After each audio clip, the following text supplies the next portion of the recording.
तो मैं डीएम साहब को चुनौती देता हूं, हम देते हैं, आप में हिम्मत है तो इसकी जांच करवाइए। अगर मैं गलत पाया जाऊं तो खाली चिराग पासवान जी कह दे कि राम प्रसाद को हमने नेतृत्व करने के लिए दे दिया है जिम्मेदारी, या भिड़िए, मैं तैयार हूं।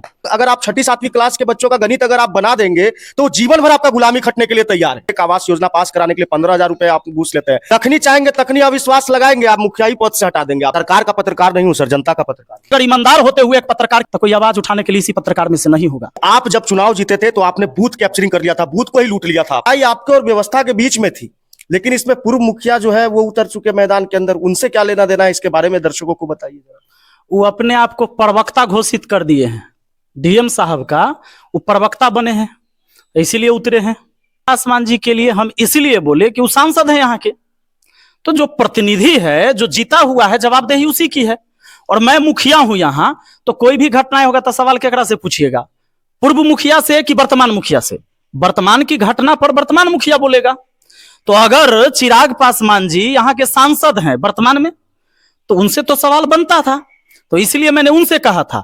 और ऐसा भी नहीं है कि हमारा कोई राजनीतिक दुश्मनी है उनसे, लेकिन यहाँ के सांसद हैं और मैं यहाँ का मुखिया हूं। अगर हमारे पंचायत के अंदर कोई भी कार्य हो रहा है और कार्य बाधित हो रहा है तो मैं किसके पास जाऊंगा?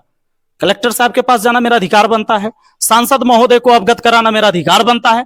इस अभी तक अवगत करा दी। आप लोग भी कह रहे हैं कि पूरे बिहार में ट्रेंडिंग टॉपिक रहा, लेकिन जो व्यक्ति बिहार फर्स्ट और बिहारी फर्स्ट की बात करने वाला व्यक्ति को अभी तक इस बात का कोई जानकारी नहीं है, तो कहां है उनका तंत्र? चर्चा तो होनी चाहिए एक बार। वीडियो में कहा था, जो सबसे पहले आपका वीडियो आया था उसमें आपने कहा था कि जो भी आपके पंचायत के अंदर जो गरीब लोग हैं उनका घर बनाने के लिए अगर यहाँ के स्थानीय सांसद चिराग पासवान अगर 1 लाख रुपया देते हैं तो मैं मुखिया होने के बावजूद अपनी जमीन बेच करके 2-2 लाख रुपया दूंगा। 2 लाख देने के लिए चिराग पासवान की जगह पैसा मैं दूंगा। इस बयान के ऊपर क्या कहना है? बहुत बढ़िया। अभी वो खुद उतरे हैं डिफेंस में उधर से, तो मेरा कहना एगो ये बात है कि चिराग पासवान जी के बदले ही बोल रहे हैं, तो क्या इनको चिराग पासवान जी बोले हैं? खाली चिराग, चूंकि हमने चैलेंज किसे किया है? चिराग पासवान जी को, चूंकि वो सांसद हैं, हम यहाँ के मुखिया हैं। हमने ये कहा था कि जहां पर पंचायत सरकार भवन बन रही थी, काम शुरू हुआ, उसके बाद रुकवा दिया गया, ये कह के कि गरीब आदमी है। तो मैं कहता हूं कि गरीब आदमी तो उनको घर मिलना चाहिए। अगर सरकार की योजना नहीं दे पाया तो मैंने उनको चैलेंज किया था कि आप 1 लाख रुपया दीजिए ना जी, जितने लोग का वहां घर बनाना है, 2-2 लाख हम देंगे, हम अपना जमीन बेचना पड़े तो वो बेच के देंगे। लेकिन इसमें उतर गए हैं पूर्व मुखिया कि हम हैं चिराग पासवान जी की तरफ से। तो चिराग पासवान जी कहेंगे ना कि हाँ भाई हमारा तरफ से अब राम प्रसाद राय जी आपके तरफ, मतलब हमारा तरफ से उलरेंगे और आपका चैलेंज स्वीकार करने के लिए तैयार है। और वह व्यक्ति ने यह भी कहे हैं कि 50 निहायती गरीब का एक लिस्ट बनाते हैं। उनके वीडियो सुनिएगा और जनता को सुनाइएगा। 50 निहायती गरीब का, एकदम निहायती जो गरीब है, और उसको विपिन सर दे 2-2 लाख, हम देंगे 1-1 लाख। चलिए अच्छी बात है, थोड़ा सोचने वाला विषय है। अब 20 साल सत्ता में रहे हैं कंटिन्यू, 5 साल पंचायत समिति और 15 साल मुखिया। शर्म आना चाहिए आपको कि 15 साल मुखिया रहने के साथ साथ अब भी आपको निहायती गरीब बचले हैं। तो निहायती जो 50 गरीब का आज आप लिस्ट बना रहे हैं, उसका आवास कहां गया? निहायती गरीब था तो पहले किसको मिलना चाहिए था आवास? पहले गरीबों को मिलना चाहिए था। तो वो केकरा मिला होगा? या तो आप बांटे नहीं होंगे 15 साल में, और बांटे होंगे तो उसको दिए होंगे जिसको नहीं लेना था, तब नौ निहायती गरीब आज तक बचले है। अरे शर्म होना चाहिए। ऐसा स्टेटमेंट देते हैं। नहीं तो वो तो आएंगे, आपको चैलेंज किया उन्होंने खुलेआम मंच से। मैं तो वही कह रहा हूं कि 15 साल मुखिया रहते हुए वो निहायती गरीब कैसे? मेरे 3 साल बनने के बाद लोग गरीब हो गया क्या उस सब की धन दौलत जमीन सब मैंने कब्जा कर लिया क्या? और अगर मैंने कब्जा कर लिया तो मेरे ऊपर FIR काहे नहीं करवा रहे हैं? आखिर गरीब कैसे होता है कोई आदमी एकाएक गरीब तब होगा जब एकाएक कोई मान लीजिए कि भूकंप आ जाएगा, ऐसा हो गया कि सबके नौकरी छीन गया, रोजी रोटी हम छीन लिए, तब ना होता। निहायती गरीब है, इसका मतलब है कि व्यक्ति पहले से गरीब है और उसका हक मारा गया, और मारा गया कैसे वो बता देते हैं।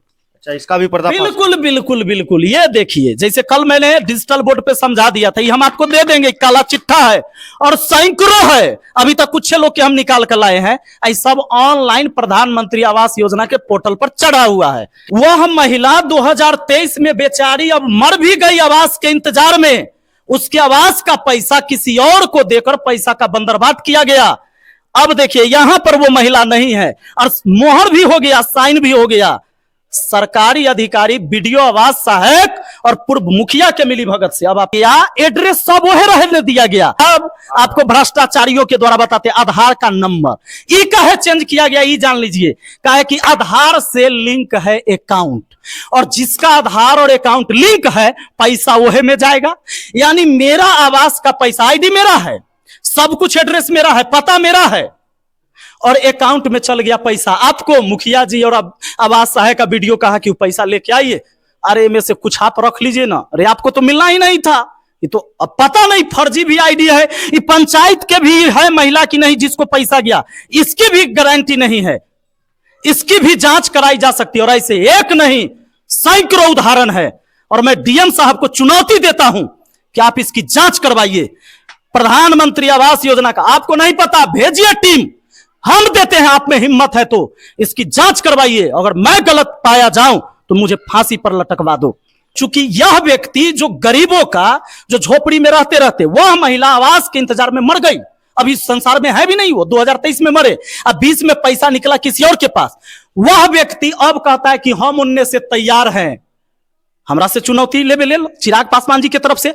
तो चिराग पासवान जी एक बार खाली कह दे कि हमारा तरफ से अब राम प्रसाद राय जी रहेंगे, अब विपिन सर चुनौती स्वीकार करिए। खाली चिराग पासवान जी कह दे कि राम प्रसाद को हमने नेतृत्व करने के लिए दे दिया है जिम्मेदारी, आप भिड़िए, मैं तैयार हूं। ऐसे लोगों को बनाएंगे ना प्रवक्ता, तो एक बार कहवा दीजिए, खाली आप लोग मीडिया बंधु हैं, आवाज को कहिए, पहुंचाइए उनके तक। लेकिन आप ही के गांव के पूर्व मुखिया ने ये आप पे आरोप लगाया कि आप 6ठी और 7वीं कक्षा का गणित भी सॉल्व नहीं कर सकते हैं, और उन्होंने कहा कि अगर आप 6ठी 7वीं क्लास के बच्चों का गणित अगर आप बना देंगे तो जीवन भर आपका गुलामी खटने के लिए तैयार है। दूगो बात है, एगो तो इनकर दिमाग है जेकरा ऊपर केस कर दे। अब जो आदमी के बाल पक गया, सरकार भी कहता है 60 साल के बाद ओकरा 400 रुपया पेंशन दीजिए, काम नहीं करवाइए। अब मान लीजिए कोई मुखिया किसी से काम करवाएगा 60 साल से अधिक उम्र वाला बाल पकलहवा व्यक्ति के, तो अपराधी नहीं हो जाएंगे हम। दूसरा चीज, ये जो कह रहे हैं कि 6ठा 7वां के सवाल नहीं बनाता है, तो हम एगो बात पूछना चाहते हैं इन लोगों से कि 6ठा 7वां के मैथ हमरा ना आता है भाई। एगो बहुत पुराना कहावत है कि पपियाहवा जीते थूक से, वो की कहेगा हमरा से लड़वा की थूके पड़ा देवो। बकवास बाजी है, और छोड़िए ये सब। बुजुर्ग आदमी के गुलाम नहीं बनाना है, गुलाम नहीं बना सकते हम। हाँ, इनको 400 रुपया वृद्धा पेंशन दे देंगे, अगर ये कहे कि हमारा 60 साल उम्र हो गया, आधार कार्ड लेकर आए, हम चालू करवा देते हैं वृद्धा पेंशन, सरकार देती है, उसमें हमारा कुछ जाता भी नहीं है। बाल पक गया इनका, तो कम से कम आराम से पेंशन ले। आवास योजना के अंदर 15 हजार रुपए आप घूस लेते हैं, मतलब एक आवास योजना पास कराने के लिए 15 हजार रुपए आप घूस लेते हैं, ऐसा आरोप है आप पर। चलिए बहुत अच्छा बात है, इनमें दूगो बात है। इनका आरोप है कि हम लिए, हम कह देंगे कि अगर लिए तो कोई सबूत दीजिए। तो वो पत्रकार जो सवाल पूछ रहा था उसको कहना चाहिए था कि भाई कोई साक्ष्य है आपके पास, दीजिए। तो ऐसा कोई साक्ष्य है तो ही कंप्लेन का है ना किए, तो विपक्ष में ही बैठल है। कहां थे निकम्मा के तरह जो बैठल हैं, खाली चिमनी ओगर रहे हैं, मनरेगा वाला माटी से जो ईंटा पड़ाइते हैं कि वो खत्म हो गया। अब ये तो आप ही बता, वो ही बताएंगे। तो उससे अगर फुर्सत मिल जाए तो हमारे ऊपर एफआईआर कराना चाहिए ना जी। मान लीजिए हम मुखिया हैं और हम गलत कर रहे हैं, हम रिश्वतखोरी कर रहे हैं, तो एफआईआर कराइएगा ना जी, कंप्लेन दीजिएगा ना जी। और डीएम के पास तो कम से कम देना चाहिए। आप ही कहते हैं कि हमारा से बहुत बढ़िया भाईचारा है, हम तो जाते हैं, तब व्यवहारिक आदमी है। तो अगर मेरे जैसा भ्रष्ट मुखिया आराम से आजादी से घूम रहा है, तो हमारा से तो भ्रष्ट ही लोग है कि हमारा ऊपर कोई कार्रवाई नहीं कर रहा। अधिकारी सब कहां है? कार्रवाई तो होनी चाहिए हमारे ऊपर। दूसरा चीज कि हम तो जानते हैं कि अधिकारी लोग भी भ्रष्ट है, हम तो जानते हैं, बतवा हम आवाज उठाते हैं, तो फिर ये जाते हैं और विपक्ष में चल जाते हैं कि ना डीएम साहब अच्छा है। तो दोनों बात कैसे हो सकता है कि अगर डीएम साहब अच्छा है, हम गलत है, तो हमारे ऊपर कार्रवाई होनी चाहिए। ये बढ़िया है, हमको ये देखे रिश्वत लेते तो मेरे ऊपर एफआईआर होनी चाहिए। कहीं दिए कंप्लेन काहे नहीं किए? और विपक्ष में कौन चीज के लिए बैठल है जी? हो सकता है आप चुनाव नहीं लड़ना चाहते हो, सिर्फ आपसे ऐसे ही कर रहे हो। नहीं तो समाज में आप इतना दिन रहे, अन्याय हो रहा है, तो आप बोलिएगा ना, कि बोलिएगा कि ऐसी बोलिएगा कि कोई साक्ष्य होना चाहिए, कार्रवाई करवाइए। कई बार ऐसा भी अभी हम कार्रवाई करेंगे, हम इस पर कार्रवाई करेंगे, तो हमारे ऊपर कार्रवाई करें। कि नया नया मुखिया बने हैं विपिन सर, हम 15 साल मुखिया रह चुके हैं, जखनी चाहेंगे तखनी अविश्वास लगाएंगे, आप मुखियाई पद से हटा देंगे आपको, मतलब वो चैलेंज किया है आपको, अविश्वास लगा। अविश्वास प्रस्ताव लगाने वाला ई कौन है? इनको तनको ज्ञानो है? 50% से अधिक जनता होना चाहिए हमारा अविश्वास प्रस्ताव लगावे ले। पहले ई बात कहिए इनको पता कर लेने के लिए। और जब जनता चाहेगी तो हम एनी टाइम तैयार हैं। हमको कौन सत्ता का लालच है और कुर्सी का लालच? जिस दिन मैं समाज के लिए योग्य नहीं हूं, समाज हमको हटा दे, हम तो एनी टाइम तैयार हैं। एको बार ना है कहेंगे कि कहला हटा रहे हैं, लाइए ना, हम लिख देते हैं, साइन मार देना है। कहां मारना है, लेके आइए। चलिए सर, एक आरोप और है, ये सारी लड़ाइयां तो अपनी तरह होती रहती है, व्यवस्था है, लेकिन इसमें अब आपके परिजनों, घर वालों का भी जो है घसीटा जा रहा है, व्यक्तिगत तौर पे आप पे टिप्पणियां की जा रही है आपके परिवार के ऊपर, ये इस चीज के बारे में क्या कहेंगे आप? अब उनको लगा कि अब पंचायत सरकार भवन जाए, जहां जाना है भाड़ में जाए, बने ना बने कोनो दिक्कत नहीं है, विकास का काम होने नहीं देना है। पहले भी उनकी इच्छा होती तो 15 साल में वो बनवाए हुए होते। उनको पता था कि हम जिस दिन बनाएंगे कहीं ना कहीं लोग विरोध करेगा, तो हमको वोट चाहिए, विकास नहीं। लेकिन ये आदमी अगर बनाएगा तो हमारा वोट के लिए लेकर विरोध करना होगा, वो विरोध में उतरे। अब इन्होंने मेरे पिताजी पर कि मजदूरी करता है, खेती करता है, तब खाता है। अरे किसान है हमारे पिताजी, किसानी किए हैं। इसकी माँ जो है पैदल चौक चौराहा जाती है, तो क्या जुलूम हो गया? हमारी माँ ने तुमको कब कहा कि तू अपना स्कॉर्पियो भेज दो? हमारा भाई बिल्डिंग का काम करता है। इसका मतलब हुआ, इसकी मानसिक सोच देखिए ऐसे लोगों का, कि अगर कोई व्यक्ति मजदूरी कर रहा है, बिल्डिंग कर रहा है, ड्राइवरी कर रहा है, तो यानी वो नीच है एक नजर में। ऐसे ऐसे लोगों के नजर में नीच है। अरे अपना कर्म करके न खा रहा है जी। तो जो व्यक्ति जिस योग्य है उसको उस तरह का मिला, और इनका भाई योग्य नहीं था, जबरदस्ती मास्टर बना दिए। पंचायत शिक्षक में मुखिया रहते हुए अपने भाई को शिक्षक बनाए, जो महात्मा कहलाता है। उनको मोह माया से कोई मतलब नहीं था, सरकार की सैलरी लेते हैं, और उसको उन्होंने शिक्षक बनाया। मेरे होते हुए मेरे समय में भी बहाली आई, लोहिया स्वच्छ मिशन अभियान के तहत 2 ड्राइवर का बहाली करना था। मेरा भाई खुद ड्राइवर है, लेकिन मैंने ड्राइवर में अपने भाई को भर्ती नहीं किया। पूछ लीजिए, पता लगवा लीजिए। चाहते तो हमारे पास पावर था, हम करते, लेकिन ये अनलीगल था, अपने परिवार से नहीं करना, हमने नहीं किया। इनको शर्म आना चाहिए ये बात बोलते हुए। और खैर हम लोग के सब संस्कार में नहीं। अगर हम चर्चा कर दे कि इनके जो महात्मा जी बने फिरते हैं उनका कौन कांड है, और सारा डिजिटल बोर्ड पर दिखा दे तो बहुत बात है। खैर ये सब बता सकते हैं? नहीं। अब भाई हम अपने समाज का, अगर कोई कीचड़ है तो सबके देह पर छिटले चले, ये दायित्व नहीं हमारा। आपको अपने समाज को समेट के चलना होगा ना। हमरा पर आरोप लगाए लोग, हम जवाब देने तैयार हैं। आगे की क्या रणनीति? रणनीति तो भाई अभी आवास उवास वाला अब डीएम साहब को एक बार देना है जाके। ये सब बात आप लोग चलेबो नहीं कीजिएगा ना, तो आप ही लोग के जो पत्रकार साथी है वो है आपके खिलाफ बनावे लगेगा वीडियो। अरे आप वो सब चीज चलाइए जो प्रशासन चाहती है, सरकार चाहती है कि अमर योजना के खाली प्रचार करो। अगर उसका दुरुपयोग हो गया है तो उसको बताना मत। सरकार का पत्रकार नहीं हूं सर, जनता का पत्रकार।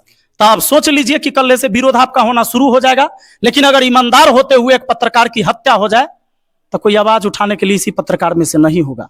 अगर आपको अपने जान प्यारा नहीं है, बोलिए, निष्पक्ष पत्रकारिता कीजिए। कर रहे हैं सर लगातार। आप जब चुनाव जीते थे तो आपने बूथ कैप्चरिंग कर लिया था, बूथ को ही लूट लिया था आपने। बड़ा बेकार आदमी है पूर्व मुखिया जी। एक बार तो ये कहते हैं कि प्रशासन बहुत अच्छी है, हमारा सबसे बना, सब ईमानदार है, किसी से कोई दिक्कत नहीं। तो जब बूथ छपाया होगा, मान लेते हैं, तो कैसे छपाया होगा? एक मतलब प्रशासन लापरवाह रहा होगा। तो प्रशासन लापरवाह है कि प्रशासन अच्छा है, पहले तो ये जवाब दे। अगर बूथ छपाया है तो प्रशासन खराब है, अधिकारी खराब है, और डीएम साहब सुतल रहे होंगे। सर क्या वाकई में बूथ छपाया था? तो वही तो जवाब देना कि अगर बूथ छपाया तो प्रशासन खराब है, और बूथ नहीं छपाया तो मुखिया जी को मानसिक संतुलन अब सही नहीं है। हमको लगता है इलाज करवाना चाहिए। कहना चाहेंगे आप बिहार के जो भी देश के लोग आपको देख रहे हैं? भाई युवा जगिए। अगर पढ़ल लिखल और समाज में है तो पढ़ाई लिखाई खाली अपना लेल नहीं किए हैं आप। समाज नहीं बदलेगा। अगर गंदगी आपके पड़ोस में है तब महक आपके घर तक भी आएगा। इसलिए साफ सफाई जरूरी है। भ्रष्टाचारियों के लिए साफ सफाई होगी। तो आपने देखा कि किस तरीके से सलाह पंचायत के मुखिया विपिन राय जो है वो लगातार भ्रष्टाचार को लेकर के सवाल खड़े कर रहे हैं और पूर्व मुखिया ने जो आरोप इनके ऊपर लगाए उन सभी सवालों का जवाब जो है इन्होंने बड़ी बेबाकी के साथ में दिया। तो आने वाले समय में आगे क्या होगा ये तो देखना काफी दिलचस्प होगा, लेकिन देश मत न्यूज की टीम लगातार सलाह में है और लगातार इस मुद्दे को लेकर के आप लोगों को विशेष खबर दिखा रहे हैं। तो इसी प्रकार की खबरों के लिए बने रहे हमारे चैनल देश मत न्यूज पर। देश मत न्यूज के लिए मैं अभिजीत शर्मा, बहुत बहुत धन्यवाद।